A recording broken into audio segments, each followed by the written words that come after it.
নামাজ পড়ার সময় কারো যদি ঘুম আসে সে যেন ঘুমিয়ে নেয়। নামাজ পড়ছেন আবার ঘুমাচ্ছেন, বিশ্বনবী বলেন নামাজ চলাকালীন ঘুম আসলে নামাজ পড়বেন, আগে ঘুমাবে। কারণ সে যদি ঘুমের ঝিমুনির মধ্যে থাকে আল্লাহর প্রশংসা করার পরিবর্তে সে আল্লাহরে গালি দিয়ে বসবে। করতেছে প্রশংসা চাইবে, কিন্তু মুখ দিয়ে চলে আসবে কি? গালি। মানুষের চাহিদা, ডিমান্ড, হিউম্যান ডিমান্ডকে আল্লাহ কত গুরুত্ব দিয়েছে। আবার বিশ্বনবী বললেন ইযা জাআল আশা ওয়াল আশা মান কদ্দিমুল আশা ক্বাবলাল ইশা। এশা আশা দুইটা যদি একসাথে চলে আসে, এশার আগে আশা খায়া ফেলাও। এশা মানে রাতের শেষ নামাজ, মানে এশার নামাজ। এশা মানে কি নামাজ?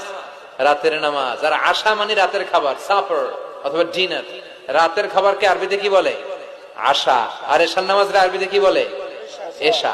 তো বিশ্বনবী বললেন এশা আর আশা দুইটা যদি একসাথে আসে আগে আশা খাইয়া লও, পরে এশা বইরো।